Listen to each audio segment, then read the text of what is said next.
গাজীপুরের বৈষম্য বিরোধী ছাত্র আন্দোলনের সংগঠকদের উপর আওয়ামী সন্ত্রাসীদের হামলার প্রতিবাদে বিক্ষোভ সমাবেশ চলছে। এই বিষয়ে আরো খবর জানাতে গাজীপুর থেকে আমাদের সাথে যুক্ত হচ্ছেন সহকর্মী সাজিদ সরকার। সাজিদ, বিক্ষোভ সমাবেশের সবশেষ কি খবর আছে আপনার কাছে, বিস্তারিত জানতে চাই।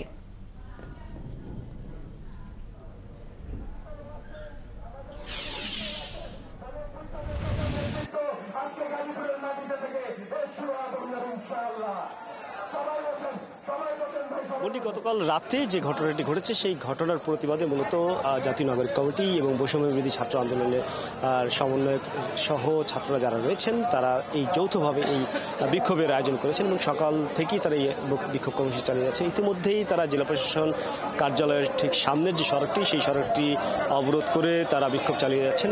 তাদের যে বক্তব্য সেটি হচ্ছে যে এই গাজীপুরের মাটিতে আওয়ামী ফ্যাসিবাদ থেকে শুরু করে যারা বিভিন্ন সময়ে 5ই আগস্টের আগে এবং 5ই আগস্টের পরে এখনও বহাল তবিয়তে রয়েছেন সেই সমস্ত দোসর, আওয়ামী দোসর এবং যুবলীগ এবং নিষিদ্ধ সংগঠন ছাত্রলীগ যারা যারা নানান ধরনের কর্মকাণ্ড চালিয়েছেন সেটির এখন প্রতিবাদ হচ্ছে তাদের মূল এজেন্ডা। এবং সেই প্রতিবাদের অংশ হিসেবে কিছুক্ষণ আমরা আগে দেখেছি বৈষম্য বিরোধী ছাত্র আন্দোলনের কেন্দ্রীয় সদস্য সচিব আরিফ সোহেল তিনি কথা বলেছেন, তিনি গণমাধ্যমের সামনে কথা বলেছেন, একই সাথে শিক্ষার্থীদের উদ্দেশ্যে কথা বলেছেন। তিনি যেটি জানিয়েছেন যে গতকালের ঘটনাটি নিয়ে ইতিমধ্যেই 3 বাহিনীর সমন্বয়ে একটি অপারেশন টিম গঠন করা হয়েছে, ডেভিল হান্ট নামে সেই টিম সন্ধ্যার পর থেকে পুরো গাজীপুর জুড়ে তারা অভিযান পরিচালনা করবে। এই অভিযানের যেটি কারণ সেটি হচ্ছে গতকাল যারা শিক্ষার্থীদের উপরে হামলা করেছে, নির্মমভাবে কুপিয়েছে, চাপাতি সহ নানানভাবে নানান অস্ত্র দিয়ে কুপিয়েছে এবং আকামা মোজাম্মেল বাসায় নিয়ে তাদেরকে আসলে বেধড়ক পিটিয়েছে।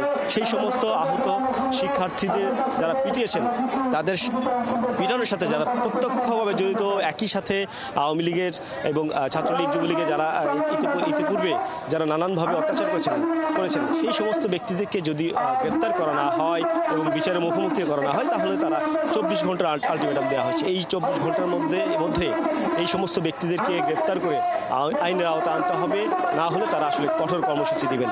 এবং আরিফ সোহেলের যেটি বক্তব্য সেটি হচ্ছে যে এই ডেভিল হান্টের পক্ষ থেকে যে টিম গঠন করা হয়েছে অপারেশন ডেভিল হান্ট, সেই টিমের পক্ষ থেকে যে অভিযানটি পরিচালনা করা হবে সেটি 12 ঘন্টার মধ্যেই তাদেরকে আসলে গ্রেফতার করতে হবে। ইতিমধ্যেই আমরা দেখেছি যে প্রশাসনের পক্ষ থেকে বিশেষ করে সেনাবাহিনী, বিমান বাহিনী, নৌবাহিনী তাদের পক্ষ থেকে কিন্তু গাজীপুরের বিভিন্ন এলাকায় তারা কিন্তু আসলে মহড়ায় রয়েছেন এবং তারা এই বের করার চেষ্টা করছেন এবং বিশেষ করে সিসিটিভি ফুটেজ সহ বিভিন্ন গণমাধ্যম এবং স্থানীয় বাসিন্দাদের রেকর্ড করা যে ভিডিওগুলো ছিল সেই চিত্রগুলো দেখে যারা একেবারে সামনে থেকে অংশ নিয়েছেন তাদেরকে গ্রেফতারের জন্য তারা চেষ্টা চালিয়ে যাবেন।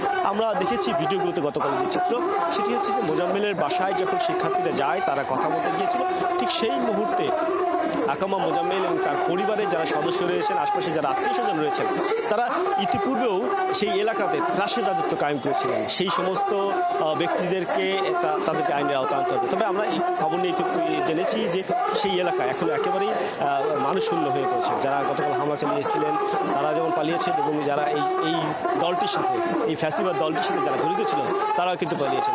যদিও তারা এর আগেও অর্থাৎ 6 মাসের মধ্যে গেল 6 মাসের জুড়েই জাহাঙ্গীর ইসলাম সাবেক মেয়র তার লোকজন কিন্তু নানান দাপটের সহিত কিন্তু এলাকায় আসলে ত্রাসের রাজত্ব কায়েম করে রেখেছেন। তার যে নিজস্ব বাহিনী রয়েছে সেই বাহিনী দিয়ে বিভিন্ন সময় বিভিন্ন এলাকায় তারা একেবারে অস্ত্রের মুখে মানুষকে জিম্মি করে নানানভাবে অত্যাচার করতেন। সেই সমস্ত ব্যক্তিগুলোকে যদি গ্রেফতার করা না হয় এবং সেটি যদি জনসমক্ষে না আনা হয় তাহলে কিন্তু এই আন্দোলন, এই জাতীয় নাগরিক কমিটি এবং বৈষম্য বিরোধী ছাত্ররা তাহলে তারা বসে থাকবে না। একই সাথে তাদের সাথে যুক্ত হয়েছেন গাজীপুর মহানগর ছাত্র শিবির এবং ছাত্রদলের যারা কেন্দ্রীয় নেতা সহ স্থানীয় যারা নেতা রয়েছেন তারা কিন্তু এই আন্দোলনে যুক্ত হয়েছেন, তারা বিক্ষোভ করছেন। আমরা দেখছি যে এই বিক্ষোভটি এখান থেকে শুধু নয়, একই সাথে আকামা মোজাম্মেলের বাড়ির সামনে কিন্তু তারা বিক্ষোভ করছেন। হয়তোবা যেটি খবর জেনেছি, তারা বুলডোজার নিয়ে সেই বাড়ির সামনে হয়তোবা যাবেন। সেখানে হয়তো তারা এই যে যারা ফ্যাসিবাদ সহ হামলা চালিয়েছে তাদের উচ্ছেদ করা।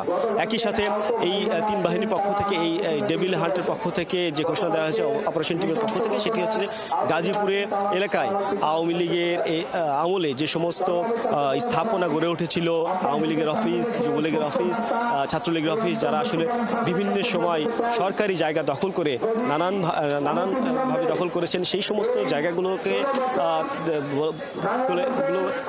সরকারের নিয়ন্ত্রণে নিয়ে সেটি আসলে জনসাধারণের জন্য উন্মুক্ত করে দেওয়ার কিন্তু তারা ঘোষণা দিয়েছেন।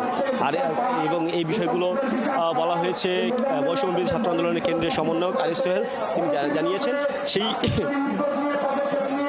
অর্থাৎ এই যে বৈষম্য বিরোধী ছাত্র আন্দোলনের কেন্দ্রীয় সমন্বয়ক আরিফ সোহেল তিনি বলেছেন, এটি সবার সামনে বলেছেন এবং গণমাধ্যমের সামনে বলেছেন যে এই যে যারা হামলায় অংশ নিয়েছিলেন সেই সমস্ত স্থাপনাগুলো একেবারে সরকারের আওতায় আনতে হবে, অর্থাৎ সেটি জনসাধারণের জন্য উন্মুক্ত করে দিতে হবে। মুন্নি।